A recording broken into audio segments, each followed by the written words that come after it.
Okay, let's do it. Much Ado, week 2. Alright, so let's start with a fun note about swearing, because that's a great way to begin any lecture, right? And it certainly happens a lot in the plays, so it could be useful, maybe. To swear in Shakespeare's day meant the same thing as it does now, and you've got the two different types, one to cuss and then one to make an oath. I swear by my sword I'll do this for you. And then, actual swear words as well. I put a few on this slide here so that you might recognize them when we read. It's, again, not integral to understanding the plays, but I think they add a fun color to the language, if you know what they mean. I hope you get a little bit closer to the character. So where Don Pedro says, "By my troth, a good song," we might be like, that was really good for real. I don't know, something like that. Where Benedict says, "By my sword, Beatrice, thou lovest me," we might say, "Oh my gosh, you're so into me, girl." They're just exclamations in the same way that we use them today. Anyway, got a great look? Let's go. Okay, so as you're reading, think about the characters that contrast with each other. I'm sure you're all familiar with dramatic foils, but just to touch on it here briefly in case you're not, no problem. Think about, obviously you've got Beatrice and Benedict, not only are foils to each other, but as a pair, they also contrast with Hero and Claudio. And then Dogberry with his personal perception of his own wit that contrasts not only with the higher classes altogether, but also with Beatrice and Benedict and their quick wits. But then, there's also the fact that his watch, discovers things that were oblivious to other people. So, all sorts of fun things to consider. Okay, when we last left our heroes... Oh, puns! I have a sickness. I can't help myself. So anyway, the scene starts off on this super nice, cutesy note. Act 3, Scene 3. Benedict is showing all these signs of being in love with Beatrice. He cuts his beard. He washes his face. He's trying to look good for her, He wants to speak to Leonato privately. Ooh, I wonder what he wants to talk about. And he's getting teased by Claudio and Don Pedro for changing his tune so much. And so it's lighthearted, it's fun, it's goofy, we're laughing, we're having a good time. And then as soon as Benedict leaves, Don John enters and ruins the party. He tells the prince and he tells Claudio that Hero is unloyal, and offers to show them proof. There's that line, my hero, your hero, anybody's hero. Terrible, mean, not a good thing to say, especially if it's not true, but he's a plain dealing villain. What are you going to do? When he offers to show them and then they leave, you never actually get the scene where Borachio's scheme takes place, where he calls upon Margaret up in the window and calls her Hero and makes them think that he's with Hero talking with a gentleman outside her window. So what do you do with that? In Kenneth Branagh's version, you get to see it, they add that extra scene in. Do you leave it out if you're staging the play? Or do you put something in? It's fun to think about these plays as you read. Like if you were the director, if you were the person in charge, what would you do? Because as I'll say until I'm blue in the face, these are definitely meant to be performed and to be seen, and so it's important to think about how you would do certain things and the different options that you have. So, Act 3, Scene 3, we finally get to see Dogberry. Fantastic, right? We saw Don John hatch all of his terrible plans to paint Hero as unfaithful, and we saw we saw him begin them, I should say, and then we can decide if we saw them in person on the stage. And in the very next scene, you get Borachio spilling to Conrad about how the whole thing went down and how they were really successful. Amazing, right? Because immediately after that, the watch comes in and arrests them. That's like nearly instant justice, right? These goofy clowns foil the plot of these guys right after it happens. Oh, I love it.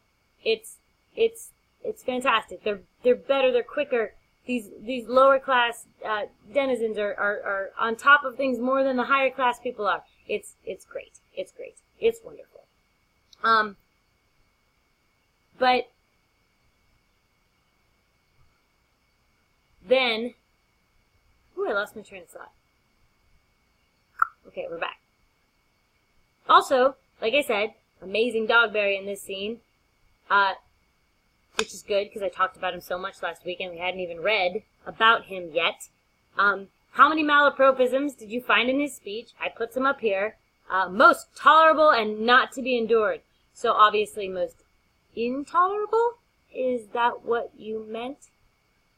My favorite one that people say nowadays is, I could care less. And obviously what they mean is I could not care less. So, there's a fun little thing about me that I don't like that.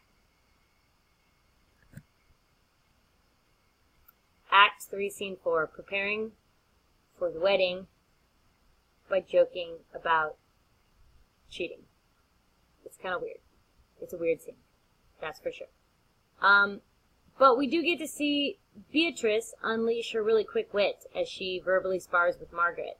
The jokes about infidelity and being promiscuous, obviously, are not only weird because they're right before a wedding, but I think they're also put here because they're very ominous, right? They're joking around. And in reality, we know the serious charges that are hanging over Hero. We know that Claudio and the prince were fooled, and that Hero is in for a terrible surprise, and these ladies don't. That's called dramatic irony, by the way, in case we haven't touched on that. But yeah, no one in the scene knows that things are about to go very, very badly because they're being accused of these things that they're just joking about, right? Anyway, so it's a relatively lighthearted scene aside from the trepidation that the audience has. They take turns punning on light versus heavy, and dancing and feet and singing, and Beatrice insists that she's sick, and they joke about being stuffed up versus being stuffed, which is a euphemism for being pregnant. And Margaret teases her about Benedict, saying, oh, you know, he too said, like, he's like you, he said he would never be in love, but it appears that he's actually given that up now. I hear he's in love with somebody. Oh, but I'd never say the same for you. Oh my gosh, of course not. You're set in your ways, right? You'd never love anyone. Huh? Yeah. Goofy, and Beatrice plays it all pretty close to the chest. But, then after that, they're off, to dress for the wedding, and then we have the wedding scene, where a whole lot happens.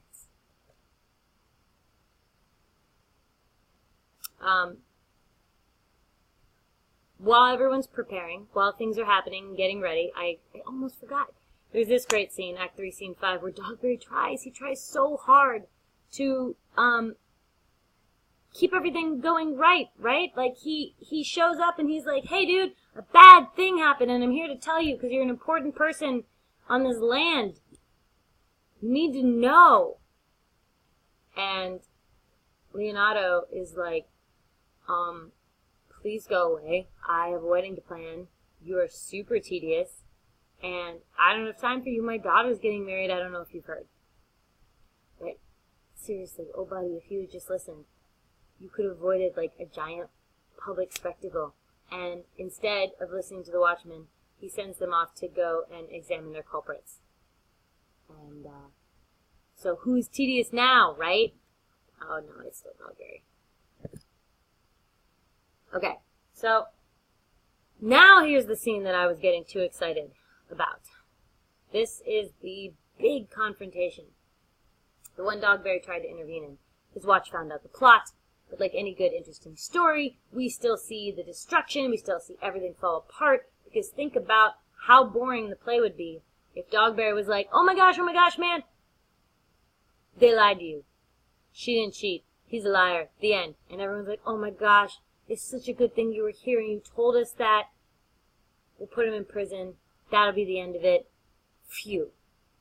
That'd be a really uninteresting play.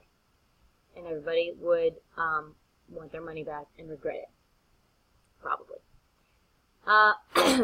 So, don't get me wrong, I feel very badly for poor Hiro here. This certainly sucks. But it had to happen. I feel like I'm talking about the Real Housewives. I don't know. I don't watch any of those, so I can't even pretend. Anyway, so Claudio very publicly denounces Hiro to everyone's surprise. You know, what is happening? Like, this is brand new information for so many people. And he and the prince storm off. And here's the key thing. Benedict stays. Benedict doesn't go with them. It's very interesting because up until this point, he's been at their side the entire time. There have even been jokes about how he hangs at the prince's heels and makes a new sworn brother every other month, and that Claudio's that brother and he sticks to him like glue. But he stays.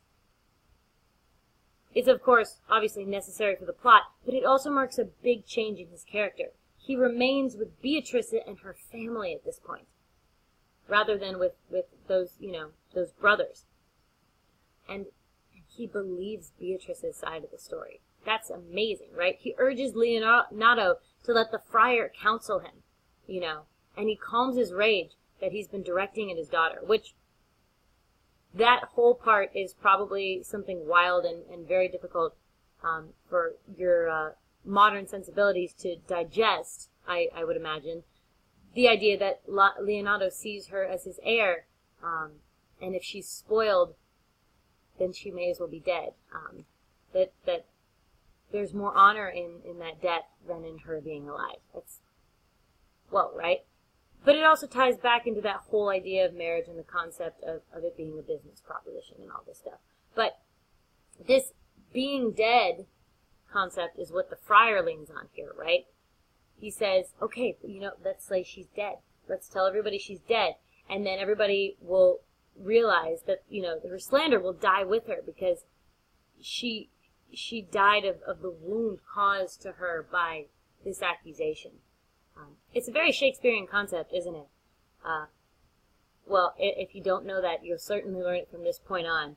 You got twins, you got storms, you got girls disguised as boys, you got faking your own death, and you got tricking people into thinking that they're crazy. Or acting like they're crazy. Or both. Those are just some of Shakespeare's favorite plot devices. But anyway. So it's decided that Hiro has died to kill her shame and to also shame and shock Claudio into considering the repercussions of his slander.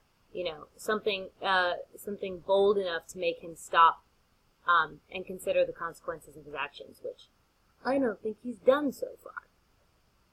Personal opinion. Not part of what you should take away, unless that's how you feel.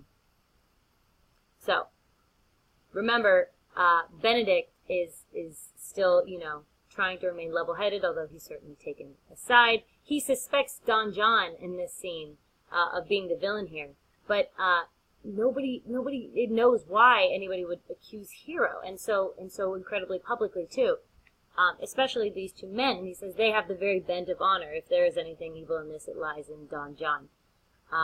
So anyway, they decide on this. This is their plan of action. They're all incredibly sad that this wedding didn't take place, and trying to regroup, and everyone exits except for Beatrice and Benedict. Beatrice stays out of all of her sadness, and Benedict remains behind to comfort her. And there's this great juxtaposition in the scene, right? Because the absolute worst thing that we were hoping wouldn't happen did. But then we get to see in the same scene all of the confessions of Beatrice and Benedict, which is exactly what we have been hoping for since the beginning of the play. So in the exact same scene, you get what you wanted and what you were dreading at the same time. It's great.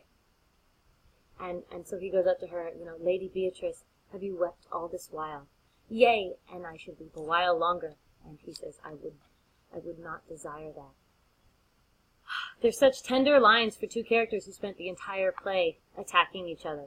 And the mood has just entirely shifted because of the melancholy in the air, but also more so because of their discovered feelings that they both have at this point. It's a very somber scene. It's not a joking, jovial scene that we've had in the past. Things matter now. Words have weight, especially because of what everybody means to each other, and now that they know it. So one thing to consider, though, is do you think, hypothetically, how would Benedict's actions in this scene be different if he had never been told that Beatrice loved him? Take a little step back and say, would he have left with Claudio and Don Pedro, or would he have stayed? Would his feelings still be there in this serious moment? Was that what drew it out?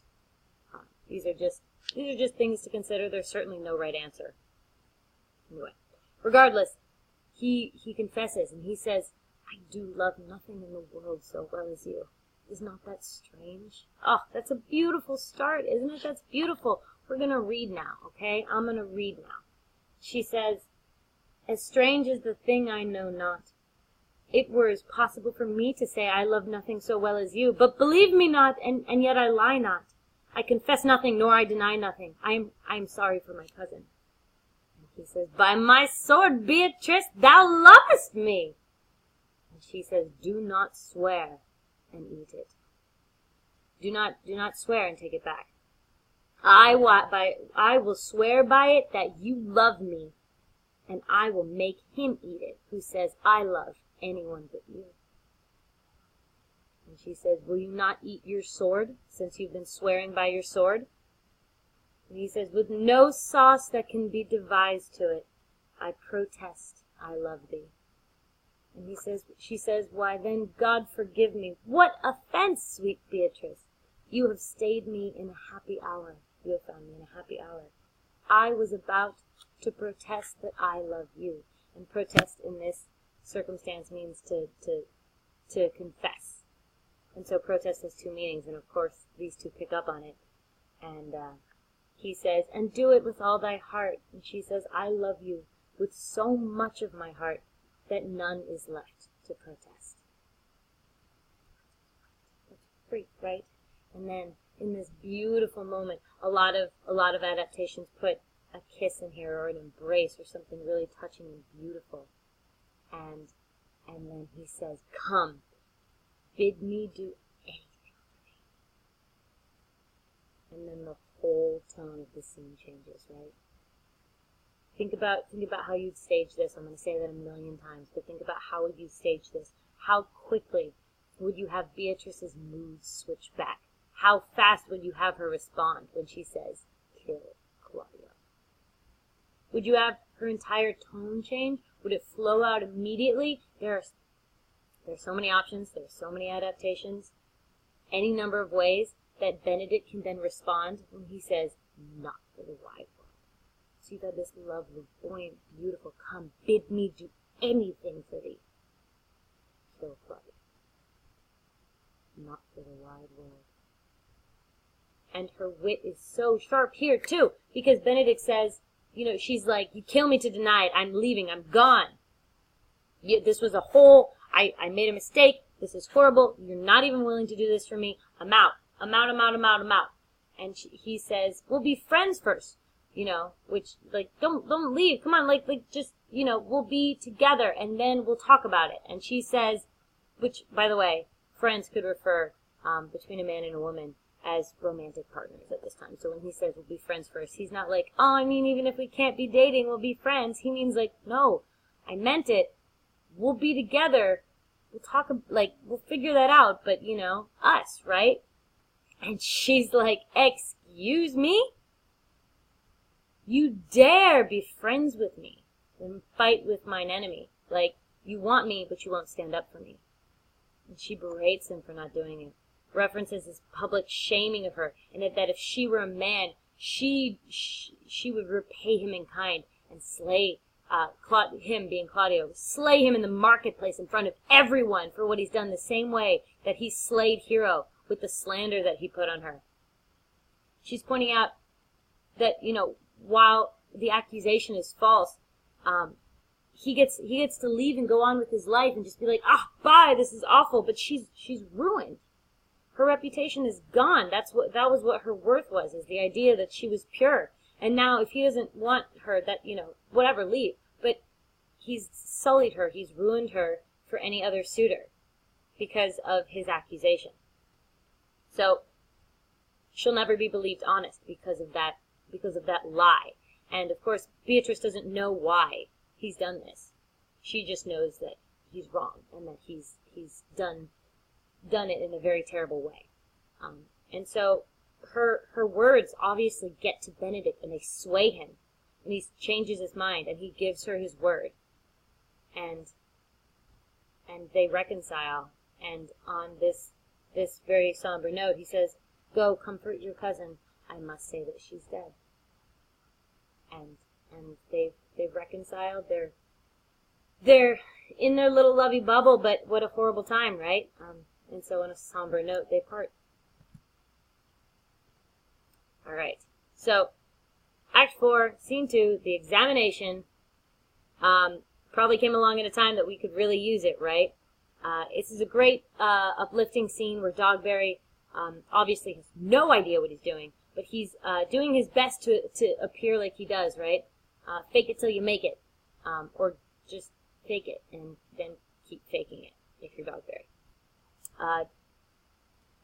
Does anybody have fun like that? That's not nice. Okay. Certainly, we see a lot of comedic response and calm response to things like this in this scene. And so very slowly, very hilariously, the truth is extracted, and the sexton is able to collaborate the story, and reveals to this group that not only can I tell you that in this very way was Hero accused, she died. I heard that she died on this accusation, and also that Don John has fled Messina. Go figure, right? So Baraccio's abandoned now, right? He's just been left by his boss twisting in the wind because Don Pedro is banished. I'm sorry, not Don Pedro. Don John. Don John has run away and left Baraccio in prison. Anywho, Conrad is wildly irritated by the end of this whole debacle and says what everybody has been thinking this whole time, which is that Dogberry is an ass.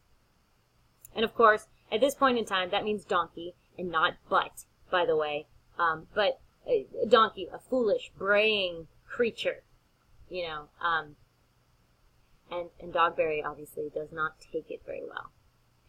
He gives his little speech. "Dost thou not suspect my place? Dost thou not suspect my ears? Oh, that the sexton were still here to write in the record that he called me an ass, But remember that it happened, everybody. Even though it's not written down, remember, he called me an ass.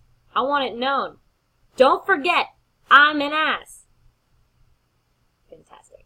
He goes on and on. "I'm a wise fellow, and moreover, I'm an officer, and moreover, I own a home, and moreover, I'm handsome, and I know the law, and I'm pretty well off, money-wise, sort of-ish, and I have all sorts of great things in my life. Oh my gosh, if only the sexton had been here to write me down an ass."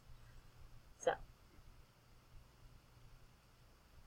I hope you enjoyed Nathan Fillion's version of that, which was in the folder, even if it was more than my amazing one just now. Okay, so, Act 5, Scene 1, subtitle, Claudio, You're a Jerk. So this scene shows Claudio,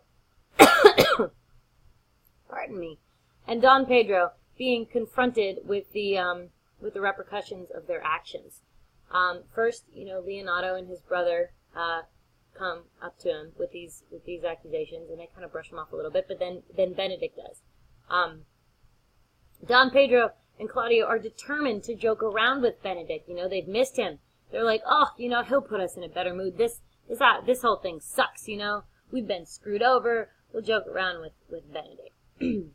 But of course, Benedict is not having it. He is in no mood to joke, and he challenges Claudio to a duel in pretty harsh terms.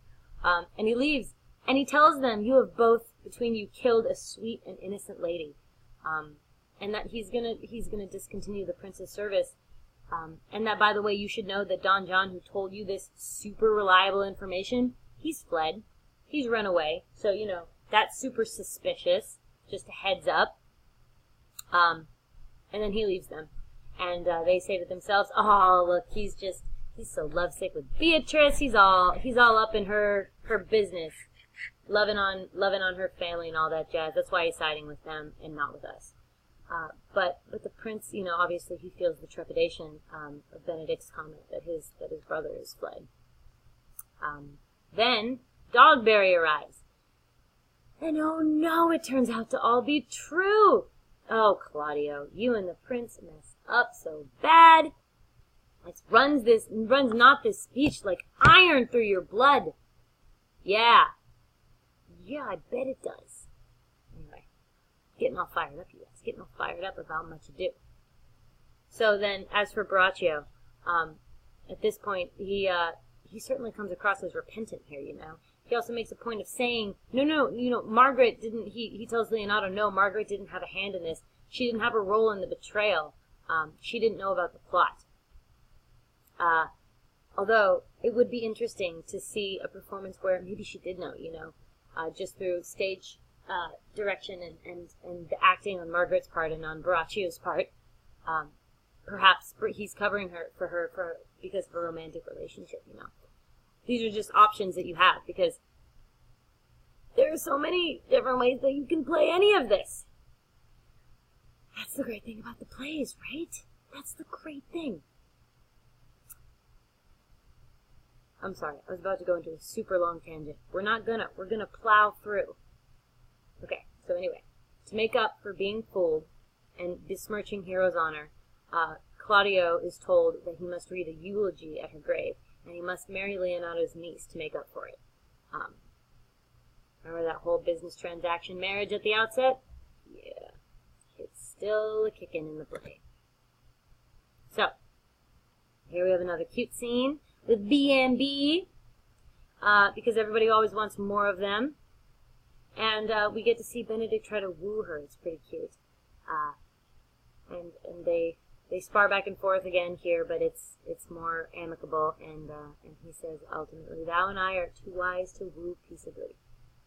Which is basically the entire subplot of Benedict and Beatrice, in summation, I think. So, then Ursula comes in and tells them that all has been made right. And, yay, we can go on and all celebrate, right? Woo! So,